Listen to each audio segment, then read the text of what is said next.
Hi പ്രിയമുള്ള സുഹൃത്തുക്കളെ, വളരെ സന്തോഷമുള്ള ഒരു വാർത്തയാണ് ഇന്ന് കേട്ടത്. അതെ, ട്രംപ് തുടങ്ങി വെച്ചു. അനധികൃതമായി രേഖകളില്ലാതെയും വ്യാജ രേഖകൾ ഉണ്ടാക്കിയും പണമുണ്ടാക്കാൻ വേണ്ടിയിട്ട് അമേരിക്കയുടെ പേരും പ്രശസ്തിയും ഒക്കെ തലയ്ക്ക് പിടിച്ചിട്ട് വസ്തുവകകളൊക്കെ വിറ്റുപെറുക്കി പല ഏജന്റുമാർക്കും കൊടുത്തിട്ട് വ്യാജരേഖകളിൽ കബളിപ്പിക്കപ്പെട്ട് വിഷമമുണ്ട് നമുക്ക് അവരുടെ വിഷയത്തിൽ. പക്ഷേ അത്യാഗ്രഹം അവർക്ക് കൊടുത്ത വിലയാണത്. അതിനവർ കൊടുക്കേണ്ടി വന്ന വിലയാണ് ആ പണം. അങ്ങനെ അമേരിക്കയിൽ എത്തപ്പെട്ടു. നോക്കുമ്പോൾ അമേരിക്ക ഇവർ വിചാരിച്ചതുപോലൊന്നും ആയിരുന്നില്ല.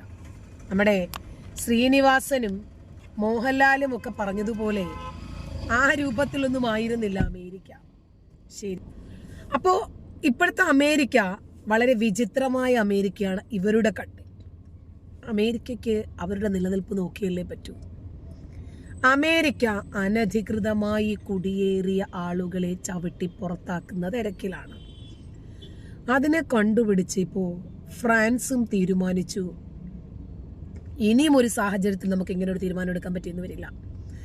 ഇപ്പോഴാകുമ്പോൾ റൈറ്റ് ടൈം, റൈറ്റ് ഡിസിഷനുമായിട്ട് മുന്നോട്ട് പോകണം. ഫ്രാൻസും ഒരല്പം പുറകോട്ട് പോകാൻ തീരുമാനിച്ചു. അതെ, സാമുവൽ പാറ്റി എന്ന് പറയുന്ന അധ്യാപകൻ അഭിപ്രായ സ്വാതന്ത്ര്യത്തിന്റെ ക്ലാസ് എടുത്തുകൊണ്ടിരിക്കുമ്പോൾ 18 വയസ്സുകാരനായ അദ്ദേഹത്തിന്റെ വിദ്യാർത്ഥി ഉടലും തലയും വേർപെടുത്തി. എന്നിട്ട് ആ തലയും പിടിച്ച് നിൽക്കുക, ഫേസ്ബുക്കിൽ ഒരു ഫോട്ടോ പോസ്റ്റ് ചെയ്യുക. എന്താ ഇവരുടെ ലക്ഷ്യം? ഭയപ്പെടുത്തുക. ഇനി ഒരാളും മുഹമ്മദ് നബിയെ വിമർശിക്കാൻ തയ്യാറായി വരരുത്. ഇതാണ് ഇവരുടെ ലക്ഷ്യം. ആരും അതിന് ധൈര്യപ്പെട്ട് മുന്നോട്ട് വരരുത്. അങ്ങനെ ഫ്രാൻസും തീരുമാനിച്ചു, ഇനിയൊരു സാമുവൽ പാറ്റി ഉണ്ടാകരുത്. അത് അപകടമാണ്. അതുകൊണ്ട് സാമുവൽ പാറ്റി എന്ന് പറയുന്ന അധ്യാപകന്റെ അവസ്ഥയിലേക്ക് ഫ്രാൻസ് എന്നല്ല, ഇനി ഒരു രാജ്യത്തും ഒരാൾക്കും ഈ ഒരു അവസ്ഥ വരരുത് എന്ന് തീരുമാനിച്ചിറങ്ങി. ഫ്രാൻസും അനധികൃതമായി കുടിയേറിയ ആളുകളെ ചവിട്ടി പുറത്താക്കാൻ തീരുമാനിച്ചു. നോക്കുമ്പോൾ ഇറ്റലിയും ജർമ്മനിയും എന്തിനാ കാത്തു നിൽക്കുന്നത്? പോളണ്ട്, സ്വീഡൻ, നെതർലാൻഡ്സ്, ശരി, ഏതാണ്ട് 12ഓളം രാജ്യങ്ങൾ അമേരിക്കയുടെയും നെതന്യാഹുവിന്റെയും പൂർണ്ണ പിന്തുണയോടുകൂടി ഇന്ത്യ അടക്കം അനധികൃത കുടിയേറ്റക്കാരെ ചവിട്ടി പുറത്താക്കാൻ തുടങ്ങി. ഈ ഒരു നടപടിയെ ഏറ്റവും കൂടുതൽ വിമർശിക്കുന്നത് ആരാണ്? കാക്കാമാര്. കാരണം എന്താ? സിറിയ, ഇറാൻ, അഫ്ഗാനിസ്ഥാൻ, പാകിസ്ഥാൻ, ബംഗ്ലാദേശ്, ഇവിടെ നിന്നൊക്കെ ആണല്ലോ കുടിയേറിയത് പല ആളുകളും. ഇതൊക്കെ ഞമ്മന്റെ ആളുകളാണല്ലോ. അപ്പോ മുറിയന്മാരെ ചവിട്ടി പുറത്താക്കിയപ്പോൾ നൊന്തത് ആർക്കാണ് എന്ന് നമുക്ക് ചിന്തിക്കാം, നമുക്ക് മനസ്സിലാകും. ഓസ്ട്രേലിയ ഇവരെ ചവിട്ടി പുറത്താക്കുന്നു. തന്നെയുമല്ല, കഴിഞ്ഞ ദിവസം നമ്മുടെ മാത്യു സാമുവൽ സാർ ഒരു വീഡിയോ ചെയ്തിട്ട് കണ്ടില്ലേ? എയർപോർട്ടിൽ പോയി ചെക്ക് ചെയ്യുമ്പോൾ മുസ്ലിം നാമധാരികളാണെങ്കിൽ അവരെ തിരിച്ചയക്കുക. ഇവര് പോകുന്നത് ഇനിയിപ്പോ അവിടം കുട്ടിച്ചോറാക്കാനാണോ? ആ രാജ്യത്ത് ഇസ്ലാമിക രാജ്യത്തിന്റെ കൊടി സ്ഥാപിക്കാനാണോ? അവരുടെ സമാധാനം കാർന്നെടുക്കുന്ന വിപത്തായിട്ടാണോ അവൻ അവിടെയൊക്കെ ചേക്കേറുന്നത്? ഇങ്ങനെ സംശയം ജനിപ്പിക്കുന്ന പ്രവൃത്തികളാണ് ഇവരുടെ കയ്യിലുള്ളത്. അതുകൊണ്ടാണ് ഇവരെ ഈ രൂപത്തിൽ സംശയിക്കാൻ ഇടവരുന്നത്. ചവിട്ടി നിന്നടമെല്ലാം കൂട്ടിച്ചോറാക്കി. പിന്നെ എങ്ങനെയാ ഇവരെ വിശ്വസിക്കുക? അതിനെ തുടർന്ന് ഓസ്ട്രേലിയയും ശക്തമായ തീരുമാനങ്ങളെടുത്തു. മര്യാദയ്ക്ക് ജീവിച്ചോ, മര്യാദയ്ക്ക് ജീവിച്ചിട്ടില്ലെങ്കിൽ ഒന്നുകിൽ നിങ്ങളുടെ രാജ്യത്തിന്റെ കാരാഗ്രഹത്തിൽ, അതല്ലെങ്കിൽ ഞങ്ങളുടെ രാജ്യത്തെ കാരാഗ്രഹത്തിൽ, എവിടെ വേണമെന്ന് നിങ്ങൾ അങ്ങോട്ട് തീരുമാനിക്കുക. ആ രാജ്യത്തിന്റെ നിയമങ്ങളൊക്കെ തെറ്റിച്ച് അമേരിക്കയിൽ സാമ്പത്തിക മോഹത്തിനു വേണ്ടി കുടിയേറിയ അമേരിക്കയിലെ രാജ്യവിരുദ്ധരെ ചവിട്ടി പുറത്താക്കുമ്പോൾ വിലങ്ങണിയിച്ചു കൊണ്ടുവന്നത് ചില ആളുകൾക്ക് നാണക്കേടായി പോയെന്ന് അയ്യോ, ബെൻസിലും ഓഡിയിലും പ്രത്യേകമായിട്ടുള്ള ഹെലികോപ്റ്ററിലും ഒക്കെ കൊണ്ടുവന്ന് ഇറക്കിയാൽ മതിയായിരുന്നു. നരേന്ദ്രമോദി വന്ന് പൂമാലയിട്ട് സ്വീകരിച്ച് ബൊക്കെയൊക്കെ കയ്യിൽ കൊടുത്ത് ഒരു നോട്ടുമാലയും ഓരോരുത്തർക്കും ഒരു 50 ലക്ഷം രൂപ വീതം ക്യാഷ് പ്രൈസും ഒരു എന്തെങ്കിലുമൊക്കെ അവാർഡുകളും ഒക്കെ ഒന്ന് കൊടുത്തിരുന്നെങ്കിൽ, പുരസ്കാരം കൊടുത്തിരുന്നെങ്കിൽ നന്നായിരുന്നു. ആ രാജ്യത്തെ നിയമം തെറ്റിച്ചവരാ. ഈ രാജ്യത്ത് ക്രിമിനൽ കുറ്റങ്ങൾ ചെയ്തിട്ട് ആ രാജ്യത്ത് ചേക്കേറിയവരാ. ആ രാജ്യത്ത് ക്രിമിനൽ കുറ്റം ചെയ്തിട്ട് ഈ രാജ്യത്ത് ചേക്കേറിയ ആളുകളെ ഇന്ത്യ ഏത് സമീപനം സ്വീകരിച്ചിട്ടാണോ പുറത്താക്കിയത്, അതേപോലെ തന്നെയല്ലേ മറ്റു രാജ്യങ്ങളും. പക്ഷേ ഇന്ത്യ ഉണ്ടല്ലോ, നമ്മുടെ വിദേശകാര്യമന്ത്രി അഡ്വക്കേറ്റ് ജയശങ്കർ സാർ, അദ്ദേഹം കൃത്യമായി പറഞ്ഞു, അമേരിക്ക ചെയ്തതാണ് ശരി. കാരണം അമേരിക്കയെ സംബന്ധിച്ചിടത്തോളം ആ രാജ്യത്തിന്റെ കുറ്റവാളികളാണ് ഇവരെ വിലങ്ങു വെച്ച് തന്നെ കൊണ്ടുവരണം. ഇതിനെ സംബന്ധിച്ച് ഇന്ത്യയുമായി കൺസൾട്ട് ചെയ്ത് കഴിഞ്ഞു ട്രംപ്. അല്ലാതെ പിന്നെ എന്തോ ചെയ്യണം? ബംഗ്ലാദേശിൽ കൊണ്ടുപോയി ഇറക്കുമ്പോൾ, അഫ്ഗാനികളെ അഫ്ഗാനിലും പാക്കികളെ പാക്കിയിലും കൊണ്ടിറക്കുമ്പോൾ എന്ത് ചെയ്യണം? നരേന്ദ്രമോദി ഇവരെ സ്വീകരിച്ച് ആനയിച്ച് പ്രത്യേകമായിട്ടുള്ള വിമാനം തയ്യാറാക്കി കൊണ്ടുപോകണോ? വിലങ്ങണീച്ച് തന്നെയാ കൊണ്ടുപോകാൻ റൈറ്റ്സ് ഉള്ളത്. ഔദ്യോഗികമായിട്ട് വന്നിട്ടില്ല. ഇതൊക്കെ ഇവിടെ സോഷ്യൽ മീഡിയയിലും വാട്സാപ്പിൽ പോകുന്ന സന്ദേശങ്ങളാണ്. അവരുടെ എണ്ണം കുറയ്ക്കണം. ഇത് സെയിം ഓസ്ട്രേലിയയിൽ ഉണ്ടായിട്ടുണ്ടെങ്കിൽ സെയിം ആയിരിക്കും ന്യൂസിലാൻഡിൽ ഉണ്ടാകാൻ പോകുന്നത്. നിങ്ങൾക്കറിയാം, രണ്ടും അടുത്തുള്ള രാജ്യങ്ങളാണ്. ഇവിടെ ഉണ്ടായ സംഭവം നേരെ ന്യൂസിലാൻഡിൽ ഉണ്ടാകും. ഇതിനകത്ത് ഒരു കാര്യം ഞാൻ വീണ്ടും കൃത്യമായിട്ട്, കാരണം ഞാനൊരു മലയാളിയാണ്, നമ്മൾ ഒരുമിച്ച് ജീവിക്കുന്നവരാണ്, അതായത് മലയാളികൾക്ക് അറിയാവുന്ന ഒരു വസ്തുതയാണ്. ഇതിനകത്ത് ഒന്നും ചെയ്യാത്ത പല ആൾക്കാരുടെ മുസ്ലിങ്ങളായിട്ടുള്ളത്. നിങ്ങൾ നിശബ്ദമായിട്ടിരിക്കുന്നതാണ് ഏറ്റവും വലിയ പ്രശ്നം. ഒന്ന് ചോദിക്കും, എന്താണ് നിങ്ങൾ നിശബ്ദം? നിങ്ങൾ ഈ പറയുന്ന ഹമാസിനെ അനുകൂലിക്കുന്ന ആൾക്കാരെ നിങ്ങൾ എതിർക്കാൻ പഠിക്കണം. നിങ്ങൾ ലോകത്ത് ടെററിസം നടത്തുന്ന ആൾക്കാരെ ലോകത്തെല്ലാ രാജ്യങ്ങളും ഹമാസിന് ഭ്രഷ്ട് കൽപ്പിച്ചപ്പോൾ മലയാളികൾ എന്താ ചെയ്തത്? അവര് ഹമാസ് നേതാവിനെ മലപ്പുറത്ത് കൊണ്ടുവന്ന് പ്രസംഗിപ്പിക്കാൻ തീരുമാനിച്ചു. അപ്പോഴേക്ക് അദ്ദേഹത്തിന് ട്രാവൽ ബാൻ കൊടുത്തു നരേന്ദ്രമോദി സർക്കാർ.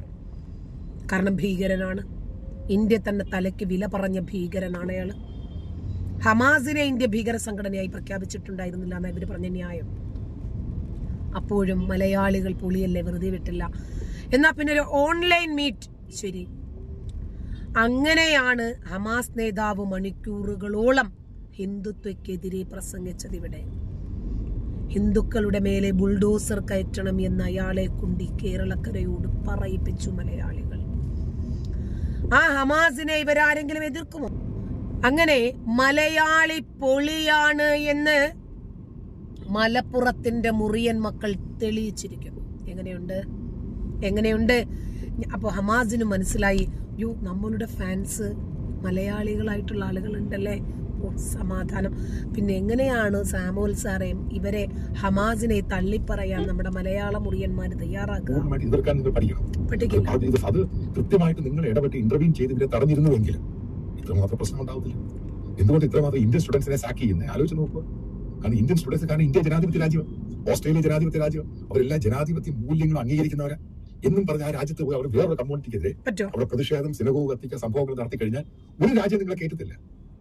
അതാണ് ഇന്ന് ഉണ്ടാകാൻ പോകുന്നത്. നിങ്ങൾക്കിപ്പം നിങ്ങൾക്ക് ദുബായിലോ മിഡിൽ ഈസ്റ്റോ പലയിടത്തും പോകാൻ സാധിക്കും. മറ്റുള്ള പല രാജ്യത്ത് നിങ്ങൾക്ക് എൻട്രി തരത്തില്ല. നിങ്ങളുടെ പേര് കണ്ടാൽ അപ്പോഴും നിർത്തും. അതിലൊക്കെയാണ് ഓസ്ട്രേലിയ പോകും. എനിക്കറിയാവുന്ന എന്റെ സുഹൃത്തുക്കളുടെ മക്കൾ, അവരുടെ എത്രയോ പേര് അവിടെ മൈഗ്രേറ്റ് ചെയ്ത് ജീവിക്കുന്നവരാണ്, മുസ്ലിങ്ങളായിട്ടുള്ളവർ. ഇവർക്കൊക്കെ ഉണ്ടാകാൻ പോകുന്ന ഗതികേട് നിങ്ങൾ ആലോചിച്ചു. ഇവർക്ക് പല ആൾക്കാർ ഓസ്ട്രേലിയ വിദ്യാഭ്യാസത്തിന് പോകാനിരിക്കുന്നവരാണ്. പല രീതിയിൽ നിങ്ങൾ ട്രെയിനിങ് ആണെങ്കിൽ ഇതുപോലെ ഏജൻസികളുടെ പോയി ഒരു കൗൺസിലിംഗ് ഒക്കെ കഴിഞ്ഞു പോയവരുണ്ട്, പണം സ്വരൂപിച്ച് വെക്കുന്നവരുണ്ട്. ഇതാണ് സ്ഥിതിയെങ്കിൽ വരാനുള്ള ദിവസങ്ങളിൽ നിങ്ങൾ ശ്രദ്ധിച്ചോണം, കാനഡ ഇതിനേക്കാൾ സ്ട്രിക്റ്റ് ആയിട്ടുള്ള റൂളാണ് കൊണ്ടുവരാൻ പോകുന്നത്. ആദ്യം മനസ്സിലാക്കേണ്ട പ്രധാനപ്പെട്ട പോയിന്റ് ഉണ്ട്, ഏറ്റവും പ്രധാനപ്പെട്ട പോയിന്റ്. ട്രംപ് വന്ന് ലോകത്ത് മാറ്റങ്ങൾ കൊണ്ടുവരുവാണ്. ട്രംപ് വന്നു, ഒരു കാര്യം വ്യക്തമായി, ലോകത്തെ ലിബറൽ ലെഫ്റ്റ് സെൻട്രിസ്റ്റ് എന്ന സാധനം ഇല്ലാതാവുക. എല്ലായിടത്തും കയറി വരുന്നത് ഫാർ റൈറ്റ് വിങ് ആണ്. അപ്പം അവിടെ പലയിടത്തും അവിടെ ഭരിക്കുന്ന ഫ്രാൻസ് എന്ന് പറയുന്നത് സെൻട്രിസ്റ്റ് ആണ്, ഇമ്മാനുവൽ മാക്രോൺ. പക്ഷെ അയാളെടുക്കുന്ന തീരുമാനങ്ങളെല്ലാം ഫാർ റൈറ്റിന്റെ തീരുമാനം. ഇതാണ് ഇതിന്റെ വ്യത്യാസം എന്ന് പറയുന്നത്. ഇനി നിങ്ങൾ ഓരോന്നും എടുക്കും. അതായത് സ്കോൾസ് എന്ന് പറയുന്നത് ജർമ്മൻ ചാൻസലർ എന്ത് തീരുമാനം എടുത്ത് ഓരോ കെട്ടുകണക്കിന് ഫ്ലൈറ്റ് കിടക്കുന്ന ആൾക്കാരെ തിരിച്ചു വിട്ടുകൊണ്ടിരിക്കും. അസൈലം എന്ന് പറയുന്ന സാധനങ്ങൾ സസ്പെൻഡ് ചെയ്തു, ആ സംഭവം വേണ്ടെന്ന് വെച്ചു. അയാൾ ഫാർ റൈറ്റിന്റെ രീതി ചിന്തിക്കും. ഇതിലൊക്കെ എല്ലാം നിങ്ങളെ നയിച്ചതിന്റെ പ്രധാനപ്പെട്ട കാര്യം, നിങ്ങൾ ഈ അന്ധമായിട്ട് മതവുമായിട്ട് ബന്ധപ്പെട്ട് തീവ്രവാദത്തെ നിങ്ങൾ പ്രോത്സാഹിപ്പിക്കുന്നു. സോഷ്യൽ മീഡിയയിൽ നിങ്ങൾ ഓരോ നിലയ്ക്കും. നിങ്ങൾ ധാരണ ഈ വാട്സപ്പിന്റെ അകത്തൊക്കെ മെസ്സേജ് എന്ന് പറയുന്നത് അവിടുത്തെ പല സെക്യൂരിറ്റി ഏജൻസീസ് നിങ്ങളെ മോണിറ്റർ ചെയ്യുന്നുണ്ട്. ഇപ്പൊ ഏതെങ്കിലും രാജ്യത്ത് വാട്സപ്പിന്റെ സർവീസ് ഉണ്ടെങ്കിൽ വളരെ കൃത്യമായ മാൻഡേറ്ററി ആണ്, സെക്യൂരിറ്റി പർപ്പസിന്റെ കാര്യം കൊണ്ട് അതിന്റെ സെർവർ ആ രാജ്യത്തായിരിക്കണം. നിങ്ങൾ എൻക്രിപ്റ്റഡ് എന്ന് പറയുന്നത് നിങ്ങൾ അന്യോന്യമുള്ളതാണ്. ഇത് ഈ സെക്യൂരിറ്റി ഏജൻസി എല്ലാം ഓപ്പൺ.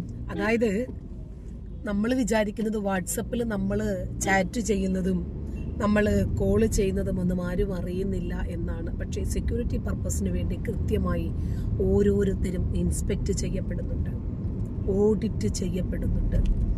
നമ്മുടെ കോളുകളൊക്കെ ഇന്റേണൽ ട്രെയിനിങ് പർപ്പസിന് വേണ്ടിയിട്ട് റെക്കോർഡ് ചെയ്യപ്പെടുന്നുണ്ട്. നമ്മൾ പോലും അതറിയുന്നില്ല. എങ്ങനെയാണ് പോപ്പുലർ ഫ്രണ്ടിന്റെ 16,000 അക്കൗണ്ടുകൾ പിടിച്ചത്? എങ്ങനെയാണ് 16,000-ഓളം ആളുകൾ അറേബ്യൻ കൺട്രികളിൽ കുടുങ്ങിക്കിടക്കുന്നുണ്ട് വരാൻ കഴിയാതെ എന്ന് കണ്ടുപിടിച്ചത് എങ്ങനെയാണ്?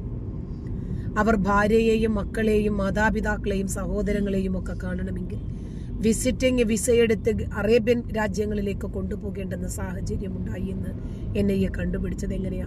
ഇത് പണ്ടത്തെ കാലമല്ലല്ലോ. എല്ലാം പുരോഗമിച്ചപ്പോൾ നമ്മുടെ സിസ്റ്റങ്ങൾ പുരോഗമിച്ച കാര്യം നമ്മൾ അറിഞ്ഞില്ല. ഇപ്പോൾ CA റൌഫിന്റെ എതിരെ ലുക്കൌട്ട് നോട്ടീസ് പുറപ്പെടുവിച്ചിട്ട് CA റൌഫ് ഇന്നോവയിൽ എല്ലായിടത്തും കറങ്ങിയ വഴിക്ക് കോയമ്പത്തൂർ എത്തി ഒരു ചായ കുടിച്ചിട്ട് കൂടെ നിന്നോ പൈസ കൊടുക്കാന്ന് പറഞ്ഞപ്പോൾ വേണ്ട, ഞാൻ ഗൂഗിൾ പേ ചെയ്തോളാം. എന്ത് പെട്ടെന്നാണ് അയാളുടെ ഗൂഗിൾ പേ. ഇയാൾ 10 രൂപ ഗൂഗിൾ പേ ഇട്ട് കൊടുത്തിട്ടുണ്ടാവും. NIA നിമിഷാർത്ഥ നേരം കൊണ്ട് പൊക്കിയത് നോക്കിക്കേ. ഒരു പാകിസ്ഥാനി പെൺകുട്ടി കർണാടകയിൽ വന്നിട്ട് ഒരു മലയാളി ഒരു ഇന്ത്യക്കാരനെ കല്യാണവും കഴിച്ചിട്ട് ജീവിച്ചു. ഈ കോടാനുകോടി ജനങ്ങൾ ഈ സ്വതന്ത്ര ഭാരതത്തിൽ ഉണ്ടായിരിക്കെ ആ ലേഡിയെ എന്ത് പെട്ടെന്നാണ് നോക്കിക്കേ ATS പൊക്കിയെടുത്തത്. അതാണ് നമ്മുടെ സിസ്റ്റം. അത് ഡെവലപ്പായിട്ടുണ്ട്.